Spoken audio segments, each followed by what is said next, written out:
Sri Kuberan TV நேயர்களுக்கு சக்தி ஜோதிட குழுவின் சார்பாக பணிவான நமஸ்காரங்கள். சக்தி ஜோதிட குழுவின் சார்பாக அடியேன் KS ஐயங்கார் ஹரிஹர சர்மா ஐயாவும் வந்திருக்கும். ஐப்பசி மாதத்தின் விஸ்வாவசு வருஷத்தின் ஐப்பசி மாதம் 18/10/2025 16/11/2025 வரலும் உண்டான நாட்களில் மாத கிரகங்களான சூரியன், செவ்வாய், புதன் மற்றும் சுக்கிரனுடைய மாற்றங்கள், இந்த மாதத்தில் வரக்கூடிய ஏற்றங்கள் மேஷம் முதல் மீனம் வரை பார்க்கலாம்.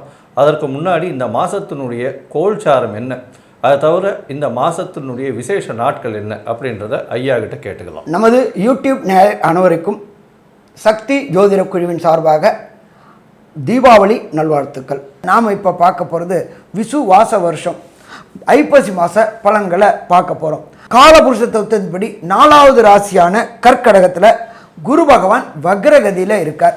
அந்த இடத்துல குரு உச்சம் பெற்றிருக்காரு. உச்சம் பெற்றிருந்து அவருடைய நட்சத்திரமான புனர்பூசத்தில் இருக்கார். இருந்தாலும் அவர் செயலற்ற தன்மையில் இருக்கிறார். ரிட்ராகேஷன் அப்படின்னா செயலற்ற தன்மையில் இருக்கார். அதுக்கு அடுத்தது பார்த்தோம் அப்படின்னாக்க காலபுருஷ தத்துவத்தின்படி 5வது ராசி அப்படின்றது சிம்ம ராசி. அதில் கேது பகவான் இருக்கார். அதுக்கு அடுத்தது பார்த்தோம்னாக்க 6வது ராசியான கன்னியா ராசியில் சுக்கிர பகவான் இருக்கார். அதுக்கு அடுத்தது 7வது ராசியான துலாம் ராசியில் நீச்சமடைஞ்ச சூரியனும் செவ்வாயும் புதனும் இருக்காங்க.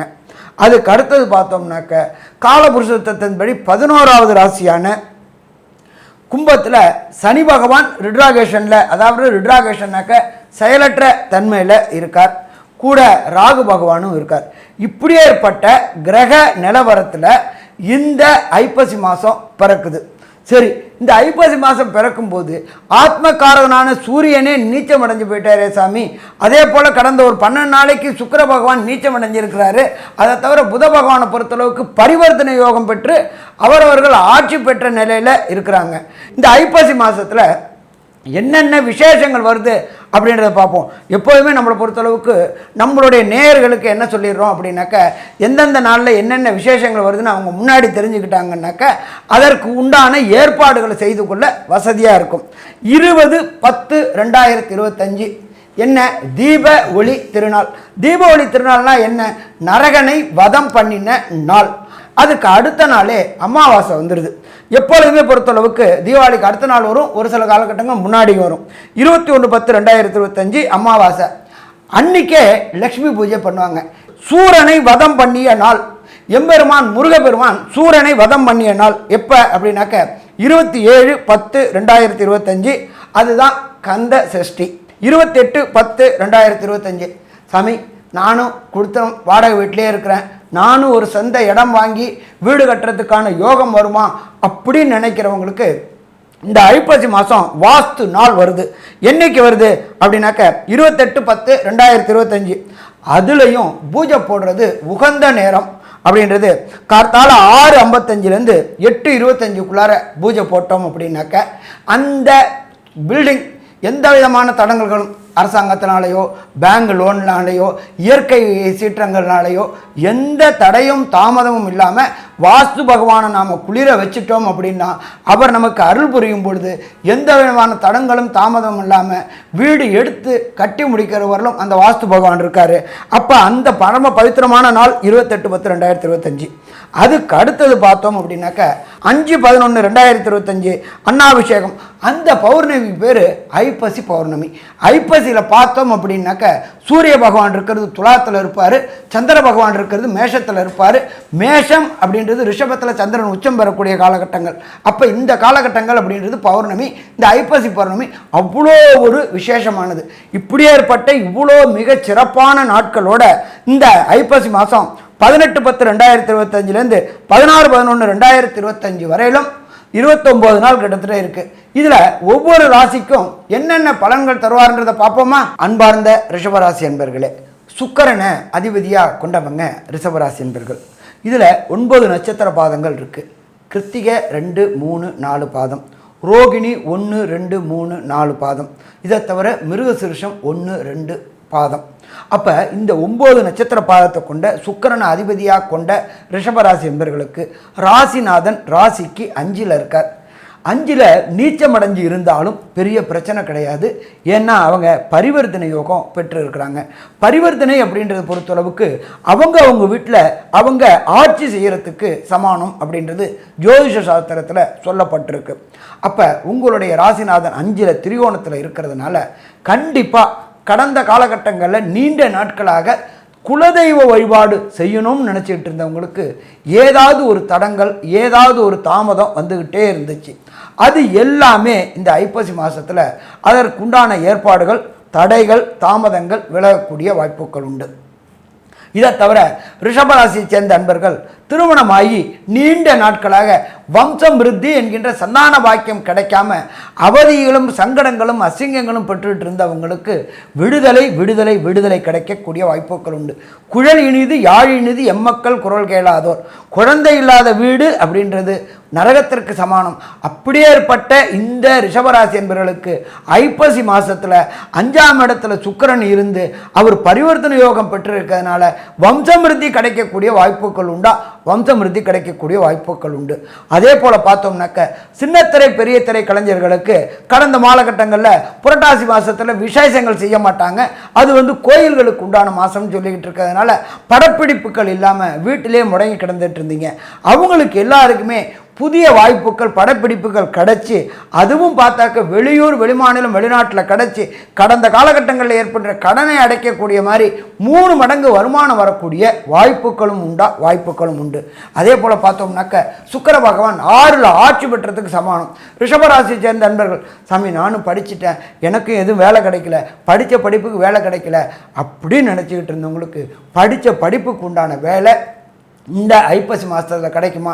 கண்டிப்பாக கிடைக்கும். சரி, நம்ம எப்போதுமே என்ன சொல்கிறோம், மாசாந்திர பலன்களை பொறுத்தளவுக்கு விரைவாக செல்லக்கூடிய சூரியன், அங்காரகன், புதன், சுக்கிரனை வச்சு இப்போ புதனை பற்றியும் சுக்கிரனை பற்றியும் பேசணும். சூரியனும் அங்காரகனும் என்ன நற்பலன்களை கொடுப்பாரு அப்படின்றத KS ஐயங்கார் அவங்க சொல்லுவாங்க. ஐயா, அற்புதமாக சொன்னீங்க. இந்த மாதம் பார்த்தீங்கன்னா இந்த ரிஷபராசிக்காரர்களுக்கு பெரிய ஏற்றம். பொதுவாகவே 6ஆம் இடம் அப்படின்னு சொல்லக்கூடியது ருணரோக சத்ருஸ்தானம்னு சொல்கிறது. இந்த 6ஆம் இடத்துல பார்த்தீங்களேனால் அசுவ கிரகங்கள் இருக்கிறது பெரிய விசேஷம் அப்படின்னு ஜோதிட சாஸ்திரம் சொல்கிறது. இதன் மூலியமாக பார்த்தீங்களேனால் செவ்வாய் 6ஆம் இடத்துல இருக்கிறது, அது தவிர சூரியன் 6ஆம் இடத்துல இருக்கிறதன் மூலியமாக எல்லா விதமான விஷயங்களிலும் வெற்றி வரக்கூடிய வாய்ப்புகள் உண்டு. ஏன்னா உங்களுக்கு பார்த்தீங்கன்னா போட்டி, எந்த விதமான போட்டியாக இருந்தாலும் சரி, அதாவது IIT அந்த மாதிரியான ஒரு போட்டி தேர்வுகள், அது தவிர காம்படிட்டிவ் எக்ஸாம்ஸ், மிச்சம் ஏதாவது நீட்டு அந்த மாதிரியான காம்படிட்டிவ் எக்ஸாம்ஸ், IAS அந்த மாதிரியான விஷயங்கள், இதிலெல்லாம் ஈவன் இந்த கவர்மெண்ட் இதில் அதாவது டிபார்ட்மெண்டல் எக்ஸாம்ஸு கூட போட்டி எக்ஸாம் தான். அதுலேயும் மிகப்பெரிய வெற்றியை கிடைக்கக்கூடிய வாய்ப்புகள் இந்த மாதத்தில் உங்களுக்கு நிச்சயமாக கிடைக்கும். சரி, இந்த 6ஆம் இடத்துலையே சூரியனும் செவ்வாயும் இருக்கே அப்படின்னா புதிய வேலை கிடைக்கக்கூடிய வாய்ப்பு, வேலையில் மாற்றம் கிடைக்கக்கூடிய வாய்ப்பு, வேலையில் உங்களுக்கு ப்ரமோஷன் கிடைக்கக்கூடிய வாய்ப்பு. அது தவிர பார்த்தலையானால் உங்களுக்கு 6ஆம் இடத்துலையே செவ்வாயும் சூரியனும் இருக்கிறதுனால கண்டிப்பாக உங்களுக்கு புதுசாக ஒரு கடன் வாங்கக்கூடிய பாக்கியத்தை அவர் கொடுப்பார். எதனால் கடன் வாங்க வேண்டியிருக்கும்? வெளியூர், வெளிமாநிலம், வெளிநாடு போகக்கூடிய பாக்கியத்தையும் கொடுப்பார். எதனால் கடன் வாங்க வேண்டியிருக்கும்? கடன் வாங்க வேண்டியது உங்களுடைய சொந்த அதாவது முயற்சியின் மூலியமாக நீங்கள் வெளிநாடு போகிறதுக்கோ, அதாவது படிக்கிறதுக்கோ, அது தவிர வேலையின் நிமித்தமாகவோ, அது தவிர உங்களுடைய ராசிக்கு பார்த்தாலேயானால் புதிய வீடு வாகனம் வாங்கக்கூடிய காலகட்டமாகவோ இந்த காலகட்டம் அமையும். ஏன்னா 4ஆம் அதிபதினு சொல்லக்கூடிய 6ஆம் இடத்துல போய் இருக்கிறதுனால புதுசாக கடன் வாங்கி வீடு வாங்கக்கூடிய பாக்கியத்தை ஏற்படுத்தக்கூடிய காலகட்டமாக அமைய போகிறது. இந்த காலகட்டத்தில் பார்த்தாலேயானால் புதிய வீடு அமையக்கூடிய காலகட்டம். அது தவிர உடல் நலத்திலையும் நல்ல ஒரு ஏற்றம் இருக்கும். ஏன்னா சூரியன் போய் இருக்கிறதும் ராசிநாதன் பரிவர்த்தனை யோகத்தில் 6ஆம் இடத்துல இருக்கிறதுனாலையும் நல்ல ஒரு ஏற்றம் இருக்கக்கூடிய காலகட்டமாக அமைய போகிறது. இந்த காலகட்டத்தில் உங்களுடைய ராசிக்கு 7ஆம் அதிபதி 7க்கு 12 இருக்கிறதும், 12ஆம் அதிபதி 6ஆம் இடத்துல இருக்கிறதன் மூலியமாக, அதாவது செவ்வாய் இருக்கிறதன் மூலியமாக பார்த்தலையினால் 7ஆம் அதிபதி 7க்கு 12ன்றதுனால பார்ட்னர்ஷிப் பிஸ்னஸில் கொஞ்சம் அதிகமான தொகை தேவைப்பட வேண்டியிருக்கும். அதில் நீங்கள் அதிக மூலதனம் செலுத்த வேண்டிய கட்டாயத்தில் இருப்பீங்க. அதனால் கொஞ்சம் அதிகமாக கடன் வாங்கி பிஸ்னஸுக்கு இன்வெஸ்ட் பண்ண வேண்டிய காலமாக இருக்கும். இருந்தாலும் அது உங்களுக்கு வெற்றியை தேடி கொடுக்கும். உங்களுக்கு சுக்கிரனும் இந்த மாதம் நல்ல ஒரு ஏற்றத்தில் இருக்கார். ஏன்னா 5ஆம் இடத்துல இருந்து நீச்சப்பட்டாலும் பரிவர்த்தனை யோகத்தில் ஆட்சி பெற்று போயிருக்கார். அதனால் நீங்கள் எந்த வேலையோ எந்த தொழிலோ செய்து கொண்டிருந்தாலும் அதில் ஒரு உச்சத்தை தொடக்கூடிய வாய்ப்புகள் இந்த காலத்தில் நிச்சயமாக இருக்கும். அதுவும் இந்த ஐடி துறையில் இருக்கிறவங்க, அதுவும் சூப்பர் ஸ்பெஷாலிட்டி அந்த மாதிரியான ஏரியாஸில் இருக்கக்கூடிய டாக்டர்ஸு, சர்ஜன்ஸு, அதை தவிர இந்த டெக்ஸ்டைல் இண்டஸ்ட்ரியில் இருக்கிறவங்க, இவங்களுக்கெல்லாம் பெரிய ஏற்றம் கிடைக்கக்கூடிய காலகட்டமாக இருக்கும். திருமணத்திற்கு பார்த்து கொண்டிருந்தால் திருமண பாக்கியம் நிச்சயமாக கடைபிடிக்கும். ஏன்னா குருவின் பார்வையும் உங்களுடைய ராசிக்கு 7ஆம் இடத்துல போய் உழருது. அதனால் கண்டிப்பாக திருமண பாக்கியமும் உண்டு. இந்த காலகட்டத்தில் திருமணத்திற்கு பார்த்து கொண்டிருந்தால் கண்டிப்பாக திருமணம் கைகூடக்கூடிய காலகட்டமாக அமைப்போகிறது. இந்த காலகட்டத்தில் உங்களுடைய முயற்சிகள் எல்லாமே நிறைவேறும்னு சொல்லிட்டோம். ஏன்னா குருவே அதிசாரத்தில் இருக்கார் 3ஆம் இடத்துல. அதனால் எல்லா விதமான முயற்சிகளும் நிச்சயமாக நடைபெறும். 8ஆம் அதிபதி 11ஆம் அதிபதி 3ஆம் இடத்துல இருக்கார். இதன் மூலியமாக ஒரு மறைவு ஸ்தானாதிபதி இன்னொரு மறைவு ஸ்தானத்தில் இருக்கிறது பெரிய விசேஷம். முயற்சிகள் மூலியமாக வெளிநாடு, வெளியூர், வெளிமாநிலம் செல்லக்கூடிய பாக்கியம் நிச்சயமாக உண்டு. அதீதமான ஏற்றம் இருக்கும். உங்களுடைய வளர்ச்சி யாராலையும் தடுக்க முடியாத அளவுக்கு வளர்ச்சி இருக்கக்கூடிய காலகட்டமாக அமைய போகிறது. இந்த ரிஷபராசிக்காரர்களுக்கு சில நாட்கள் அதாவது இந்த சந்திராஷ்டம நாட்கள்னு சொல்கிறோம். அந்த சந்திராஷ்டம நாட்களில் புது முயற்சிகள் வேண்டாம், வெளிநாடு, வெளியூர் பிரயாணம் வேண்டாம்னு சொல்கிறோம். இந்த சில நாட்கள் இந்த சில நாட்களில் என்னென்ன எளிய பரிகாரம் பண்ணணும் அப்படின்றதையும், இந்த மாதத்துக்கு எந்த கோவிலுக்கு போயிட்டு வந்தால் நல்லபடியாக இருக்கும்ன்றதையும் நம்ம ஐயா கிட்ட கேட்போம். ஐயா நல்லா அருமையாக சொன்னீங்க ஐயா. ரிஷபராசியை சேர்ந்த அன்பர்கள் புதிய முயற்சிகள், வெளியூர் பயணங்களை தவிர்க்க வேண்டிய நாட்கள் 26/10/2025, 27/10/2025, 28/10/2025 இந்த 3 நாளும் வெளியூர், வெளிமாநிலம், வெளிநாடு பயணம் போகிறத தவிர்க்கணும். புதிய முயற்சிகள் எடுக்கிறத தவிர்க்கணும். இல்லை சாமி நான் முன்னாடி புக் பண்ணிட்டேன் அப்படின்னு சொன்னால் ஒன்றும் ப்ராப்ளம் இல்லை. நீங்கள் இருக்கிற இடத்துக்கு பக்கத்தில் உள்ள ஏதாவது ஒரு கோசாலையில் அகத்திக்கீரை பசுமாட்டுக்கு வாங்கி கொடுத்துட்டு போங்க. அதை தவிர ஏதாவது ஒரு வேத பாடசாலைக்கு ஒரு 10 கிலோ அரிசி வாங்கி கொடுத்துட்டு நீங்கள் போனீங்க அப்படின்னு சொன்னாக்க பயணத்தில் ஏற்படுகின்ற தடைகளும் தாமதங்களும் விலகும். சரி சாமி, இப்போ எனக்கு தசாநாதனோ, புத்திநாதனோ, அந்தரநாதனோ, சூட்சுமநாதனோ சரியில்லை அப்படின்னாக்க எனக்கு கிடைக்க வேண்டிய பலன் கிடைக்கல அப்படின்னா நான் என்ன பண்ணணும் அப்படின்னாக்க ரொம்ப எளிய பரிகாரம் இருக்குது. தஞ்சாவூர் மாவட்டம் கும்பகோணம் பக்கத்தில் ஒப்பில்லா அப்பன், அதுக்கு பேர் மருவி உப்பிலி அப்பன் வந்திருக்கு.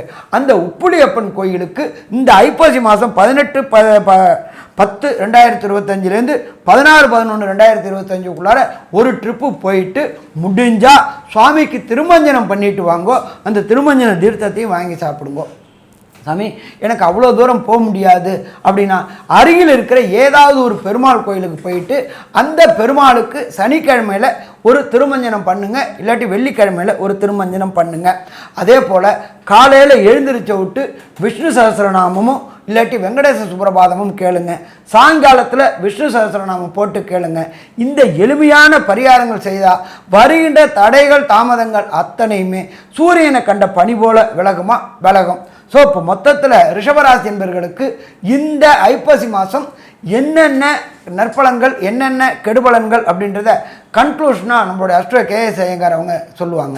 ஐயா அற்புதமாக சொன்னீங்க. இந்த ரிஷபராசியை பொறுத்தவரையிலும் ஏற்றமான காலம். ராசிநாதன் 5ஆம் இடத்துல இருக்கார். 1, 5, 9 வலுப்பெற்று போகிறது. ராசிநாதன் 5ஆம் இடத்துல இருக்கிறது பெரிய விசேஷம்.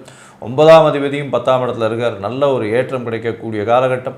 5ஆம் அதிபதியும் பரிவர்த்தனை யோகத்தில் ஆட்சி பெற்று போகிறது பெரிய விசேஷம். இதனால் பணத்திற்கு பஞ்சம் இருக்காது. ஏன்னா லட்சுமி யோகம்னு சொல்லக்கூடியது இது. பணத்திற்கு பஞ்சம் இருக்காது. எப்பொழுதுமே பண வருமானம் அதிகமாக இருக்கும். எடுத்த காரியங்கள் நிச்சயமாக நிறைவேறும். தீர்க்கமான முடிவுகள் எடுக்கக்கூடிய வாய்ப்புகள் நிச்சயமாக உண்டு. தொழிலில் அபரிமிதமான ஏற்றம் இருக்கும். கூட்டு தொழிலில் புதிய கடன் வாங்கி இன்வெஸ்ட்மெண்ட் அதிகமாக பண்ணுவீங்க. புதிய வீடு மனை வாங்கக்கூடிய வாய்ப்பு உண்டு. தாயின் உடல்நிலையில் நல்ல ஒரு ஏற்றம் இருக்கக்கூடிய வாய்ப்பு, தந்தையின் உடல்நிலையில் நல்ல ஒரு ஏற்றம் இருக்கக்கூடிய காலகட்டமாக அமைய போகிறது. உங்களுடைய படிக்கக்கூடிய மாணவர்களுக்கு வெளிநாடு, வெளியூர், வெளிமாநிலம் சென்று படிக்கக்கூடிய பாக்கியத்தை கொடுக்கும். அதை தவிர பார்த்தாலேயானால் உங்களுக்கு புதிய கடன் அமையக்கூடிய வாய்ப்புகள் நிச்சயமாக உண்டு. போட்டிகளில் வெற்றி பெறக்கூடிய வாய்ப்புகள் உண்டு. புதிய வீடு அமையக்கூடிய காலகட்டமாக அமைய போகிறது. மொத்தத்தில் இந்த ரிஷபராசிக்காரர்களுக்கு 95 விழுக்காடு நல்ல ஒரு ஏற்றமும் மாற்றமும் உங்கள் வாழ்வில் நிச்சயமாக மலரும் அப்படின்னு சக்தி ஜோதிட குழு சொல்லுது. நன்றி, நமஸ்காரம். ஸ்ரீ குபேரன் டிவியை பார்த்தமைக்கு நன்றிகள். மேலும் இது போன்ற தகவல்களை தெரிந்து கொள்ள ஸ்ரீ குபேரன் டிவியை சப்ஸ்கிரைப் செய்யுங்கள். மறக்காமல் பெல் ஐக்கானை கிளிக் செய்யுங்கள்.